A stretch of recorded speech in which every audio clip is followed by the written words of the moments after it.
Асанбек Стамовдун «Чүй баяны» аттуу повести. Окуп аудиолоштурган Жылдыз Турсунбаевна. Ал күнү да Дыйканбек менен Айна сабактын аягында мектептен чогуу чыгышып, алар Айнанын айылын көздөй кеткен кара жолго чейин чогуу барышты да, анан унчукпай бир азга туруп калышты. Күн анчалык ысык да эмес, кеч бешин болчу. Коңур кургак аба көгүш тартып, кара жол чаң жыттана, жол жээгиндеги ички арыкта кулдурттай кашка суу агып, чүйгө накта коңур күз келген учур эле.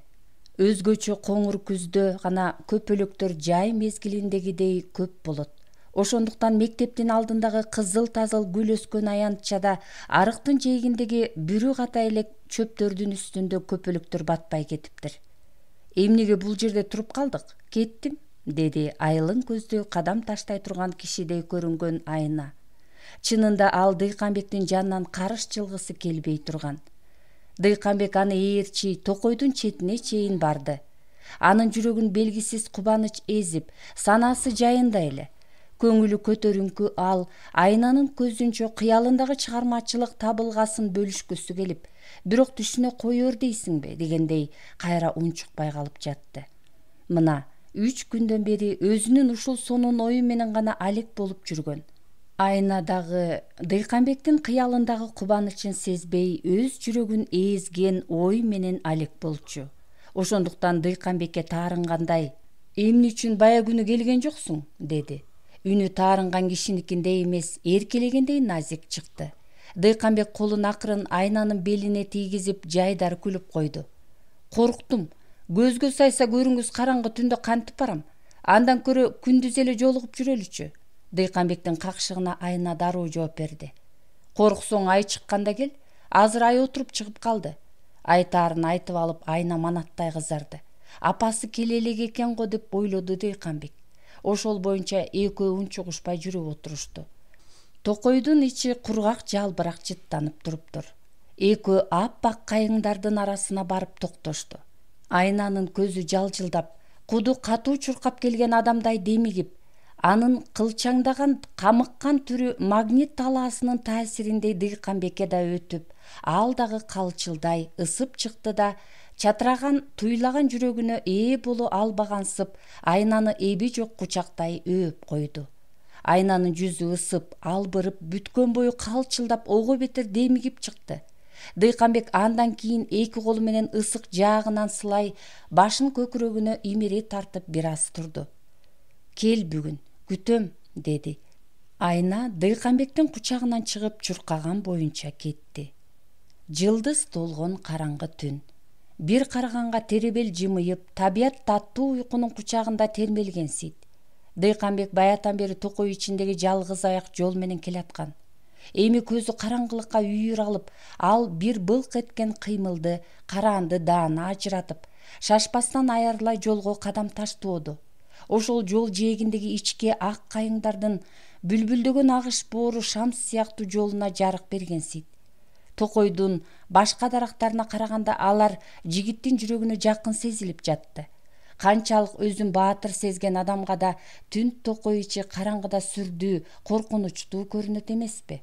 Думуккан токой канчалык тынч көрүнсө, ошончолук андагы сокур караңгылыктан сени бир белгисиз коркунуч тиктеп тургансыйт. Эркин курчуткусу келген адам караңгы түндө токой аралап, тоо таштын арасында түнөсүн. Демейде ээн тамда жалгыз түнөгөн адам да жүрөк заада болот.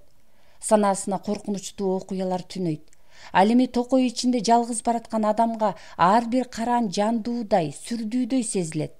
Бирок Дыйканбек корккон жок. Ал бул токойдун коюн жатагына чейин билгендиктенби, айтор ар бир даракты өзүнө караан тутуп, тоо жактан чыккан суунун шары да санаасын тынчытып жатты. Түндө да токой ичинде жандуу, сырдуу турмуш өкүм сүрүп турат. Ошол тапта жакын эле жерден дарактын шагы качырай түшүп, чырылдаган канаттуунун үнү чыкты.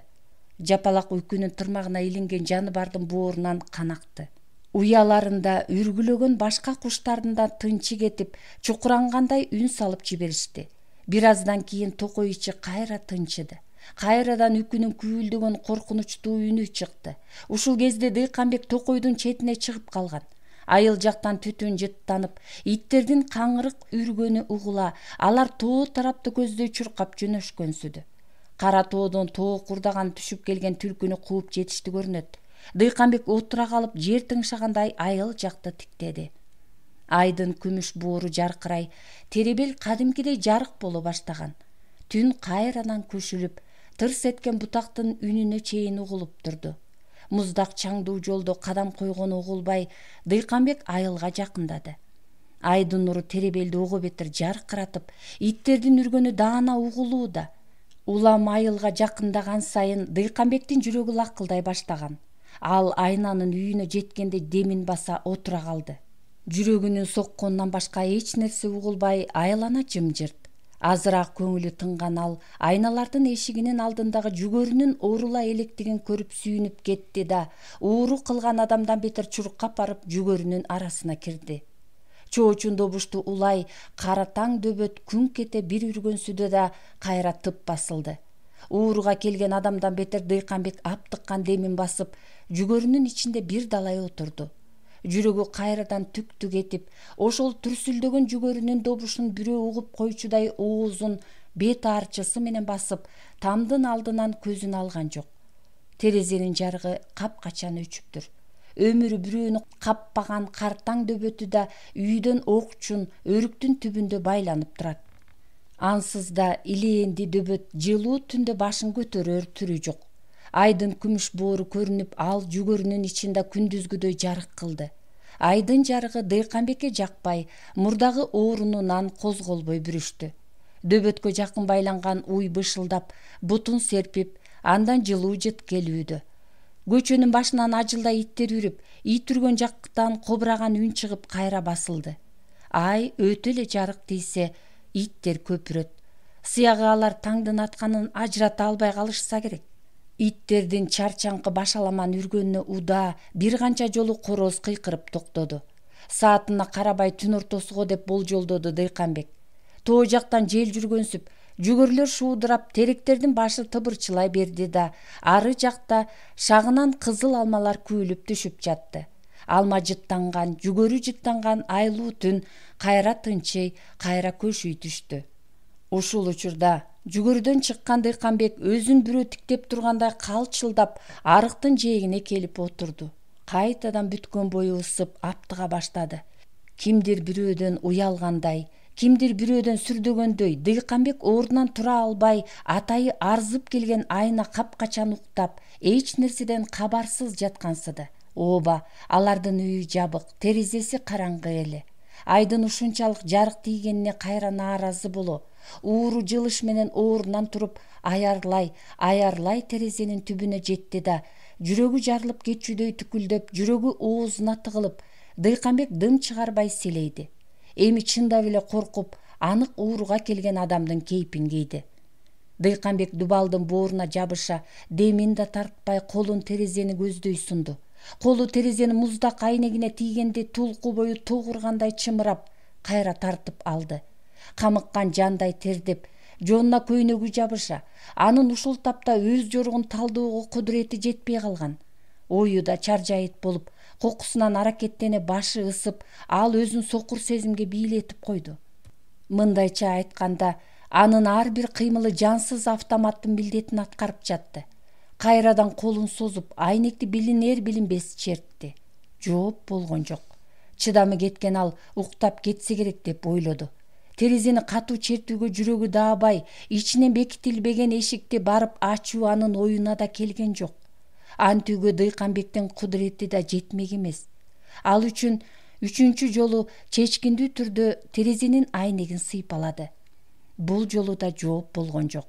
Бирок кимдир бирөө жөтөлүп ордунан туруп жаткансыды. Ушул учурда гана Дыйканбек өз абалын туйгансыды. Бул ууру кылгансыган аракетин ал өзү жек көрүп, жүрөгү чийки май жегендей түпөйүл тартты.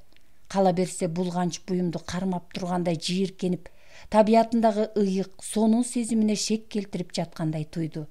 Жарк этип Арукенин элеси кайра келди. Санасы кымгуут болгон жигитке экинчи бир үн кайт артка дегенсиди. Ошол боюнча ал токтоо бербей көчө жакка бурулду да чаңдуу кара жолдо дикилдеп үйүнө келатты. Ошол түндөн кийин Дыйканбек менен Айнанын ортосун туташтырып турган көзгө урунбас жибек жиптин түйүнү чорт үзүлгөнсүдү. Эми алар бири-биринин жүзүн кароодон айбыгышып, жолуккан жерде экөөнүн тең кирпиктери салаңдай тескери бурулуп кетишчү. Дыйканбек ал одону ары уяттуу жорогун эстеген сайын жанын коерго жер таппай туталанып, Айна болсо андан бешбетер ызага күйүп жүрдү.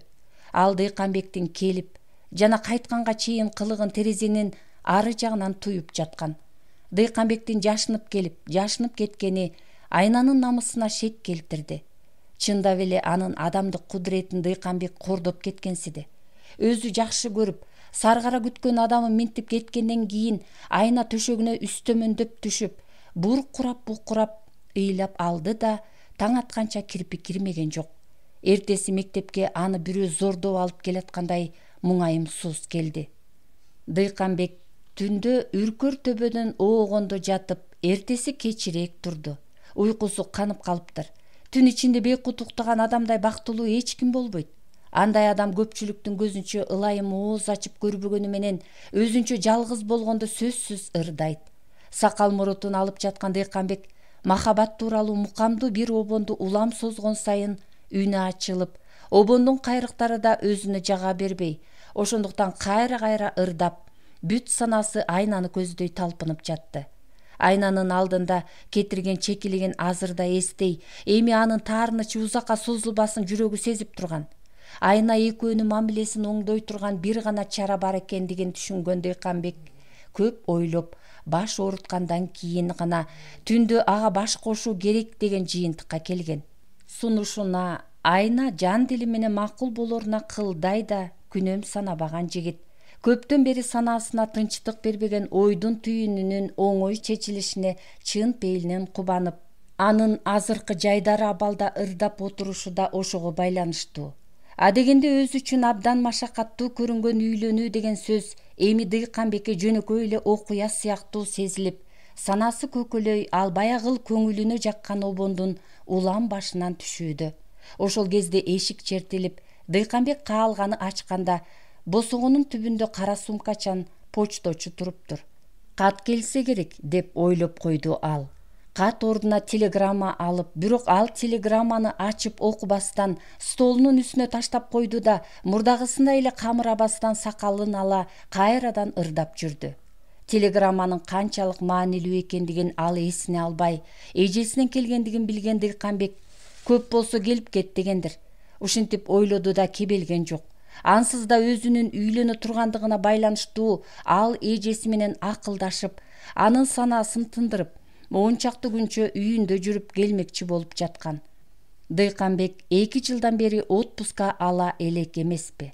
Отпуска сураса директору каршы болбосун билет. Телеграмманы окууга шашылбагандыгынын дагы бир экинчи себеби, ал мындан 2 ай мурда эжесинен ооруп жатам, тез кел деген телеграмма алды да, ошол эле күнү автостанцияны көздөй жөнөгөн. Таксиге отуруп жол жүргөнү жатса, эжесинин кошунасы бир чети анын күйөөсүнүн тууганы Ниязалы жолугуп, жай сураша кетти. Ал жаңыдан эле буфеттен чыгып келатыптыр. Ой куда бала, бул каяка шашып баратасың? Бир аз айырыла жүздөшөлү, деди.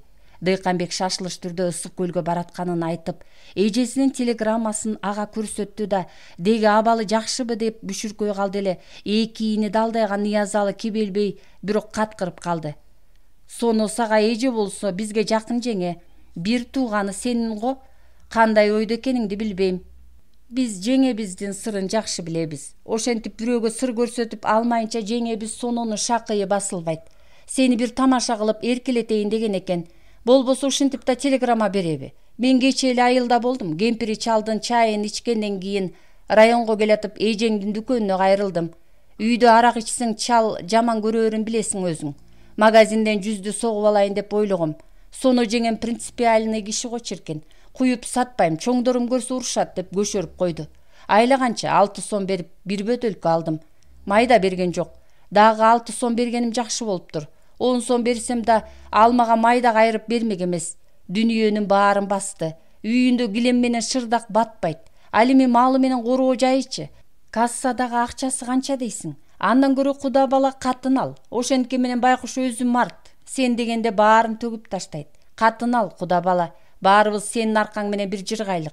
Анда соно жеңебиз аракты суудай агызып таштайт. Тоюңа таман чыккан бээ соет. Ишенип кой, ошентпесе мурдумду туура кесип берейин. Эми таксиңди кое бер. Баргың эле келсе такси табылар. Андан көрө жүрү ресторанга барып жүздөн соголук. Сени башынан жакшы көрчүмүн. Мындай кездешүү сейрек болот. Кана кеттик, куда бала. Эмне ишенбей турасыңбы? Айттым го, эжең сопсоо эле жүрөт. Калп айтсам эртең кантип сенин жүзүңдү карайм? Ошентип Дыйканбек ысык көлгө барбай калды. Чын эле башкалар аркылуу да тактап көрүп, эжесинин сопсоо иштеп жүргөнүн билди. Капырай, бул эмне өнөрү дегендей, Дыйканбек анда да бир жолу эжесине нааразы болгон. Бүгүн телеграмманы ачып окууга шашпаганы да ошондон.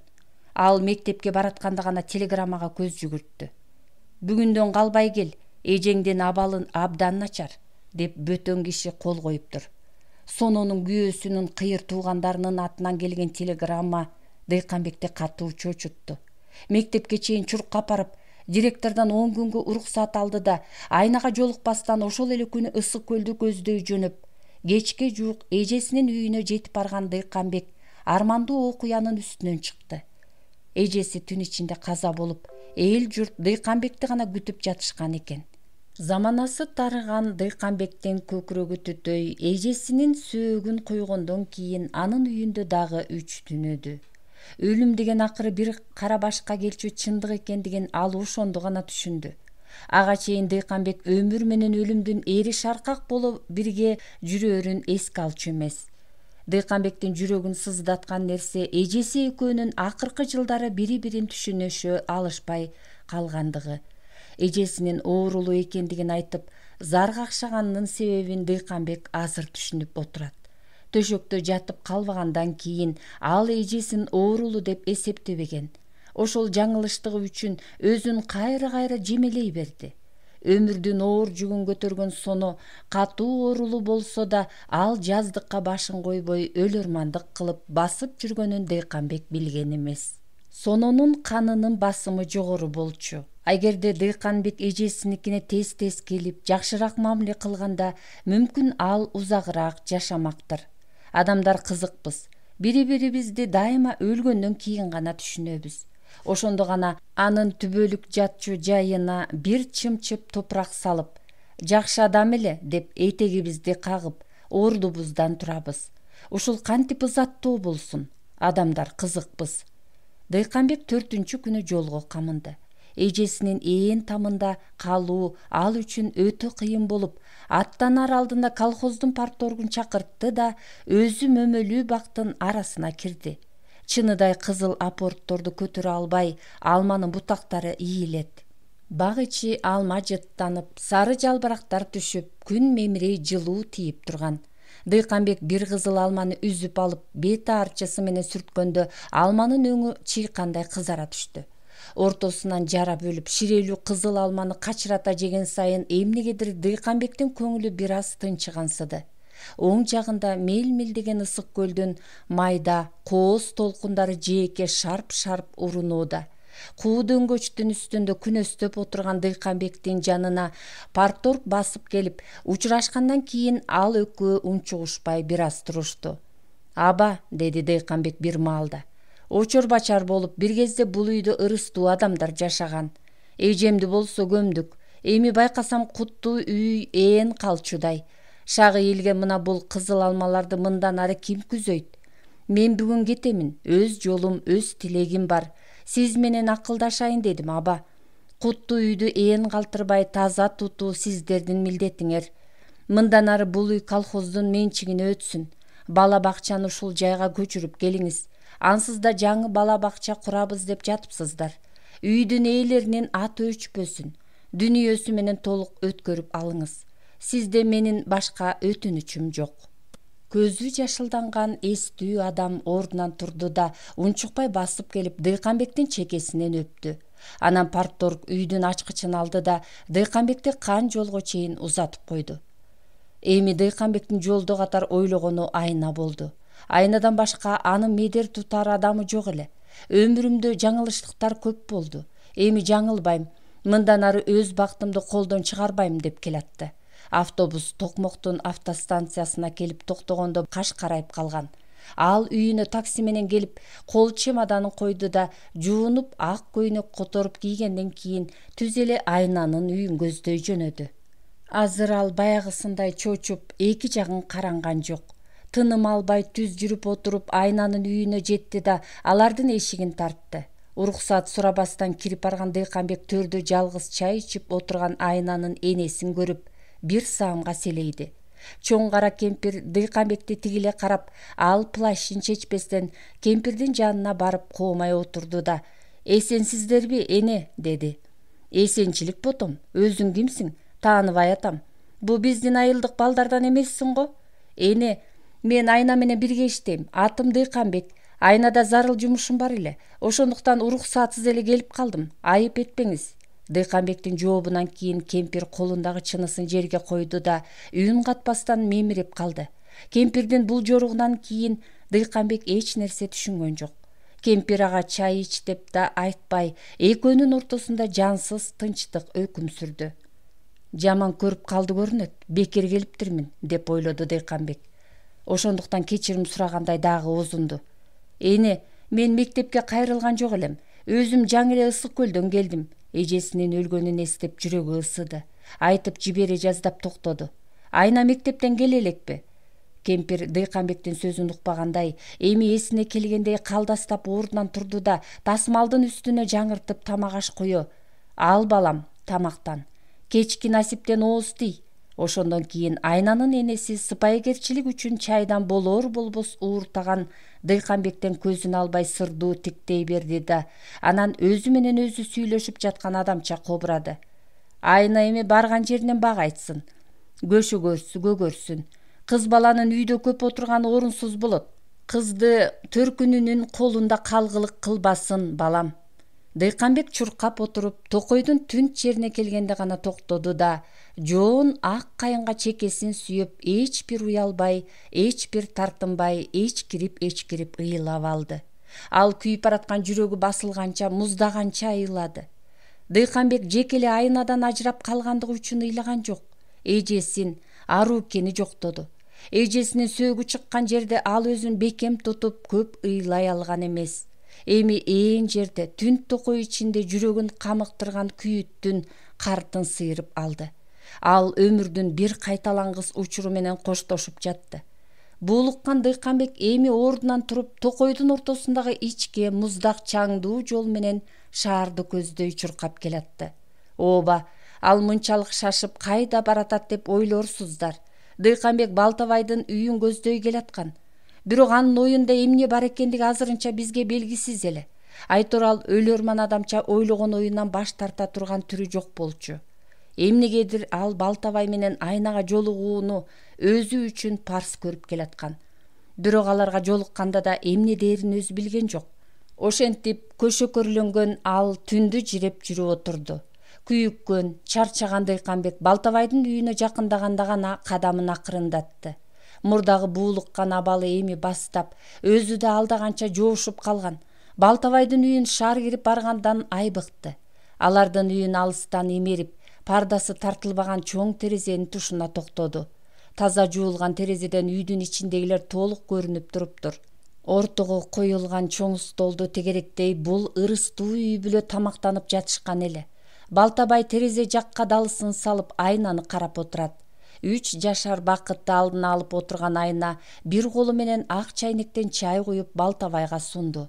Камдуу отурган Балтабай Айнанын колунан чайды дилгирлик менен ала койду да Айнага бир нерсе деп айтты көрүнөт. Айна акырын күлүп калды. Ал ушунчалык таза, бактылуу күлкү эле. Бул бактылуу үй бүлөнү карап отуруп Дыйканбек бир чети суктанып, бир чети кубанып койду.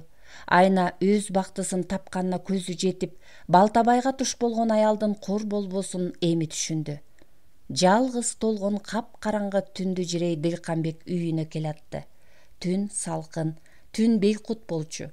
Токмоктун түндүк батыш жагындагы казактын кең талаасынын үстүндөгү кара булуттардын арасынан иймеңдеген чагылгандын учкуну жарк эте кайра ошол замат жок болду да, кыйладан бери жүрөгүнө тынчтык бербеген түпөйүл санааны кимдир бирөө эскек менен сууруп таштагандай Дыйканбектин көңүлү чайыттай ачылды.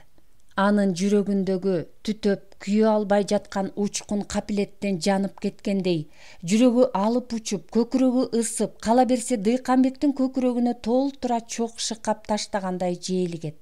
Анын көзүнө дүйнө ушунчалык жапжаш, жаңы болуп көрүндү. Өзүнүн коюу, майлуу боекторунун жыты мурдуна урунуп, анын иштегиси келип, жүрөгү өөгөгө бетер дегдей берди. Тоо жактан соккон салкын жерге көкүрөгүн тосо, өзүнчө эле кыйкыргысы, ырдагысы келип, таманы жерге тийбей, өзүн салмагы жок бир чымчым пахтадай жеңил сезип баратты.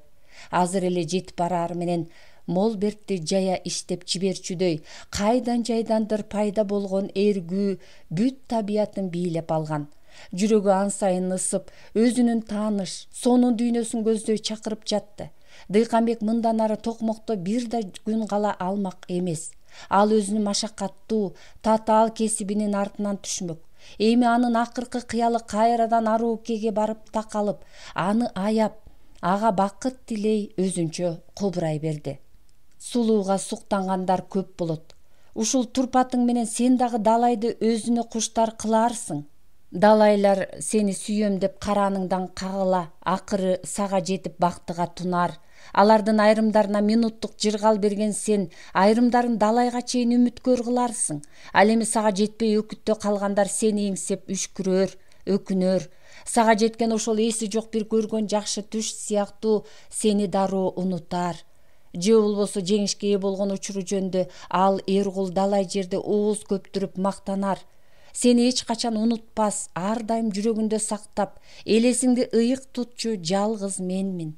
Жалган күлкүдөн, жалган жалоорудан сак бол. Андайларга көз карашыңдан карматпа. Чыдамдуу бол, Садага. Сүрдүүрөөк бол, жаным. Сенден көңүлү калбаган жалгыз менмин. Менчелик сени эч ким сүйбөс. Кээде чоочун бирөөнүн тердүү колу сенин апакай жүзүңдү сылап тургандай көрүп, ошого ыза болом. Ошол жөнүндө ойлосом жүрөгүм ооруп, жаным ачыйт.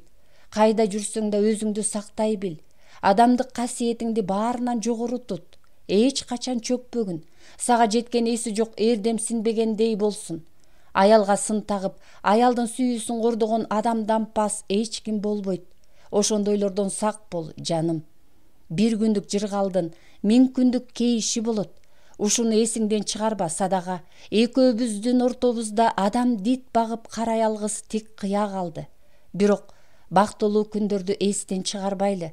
Ошого каниет кылалык. Чыдамдуу бол, жаным. Сүрдүүрөөк көрүн, Садага. Ошентип ушул 2 жыл ичинде Дыйканбек өмүрдүн машакаттуу бир учурун башынан өткөрдү. Эми алдыдагы узун, татаал, ары таттуу өмүрдүн жаркын элеси жигитти толкутуп, чакырып, улам үмүттөндүрө берди. Ал азыр ошол сонун үмүттүү жаңы дүйнөнү көздөй сапар тартмак.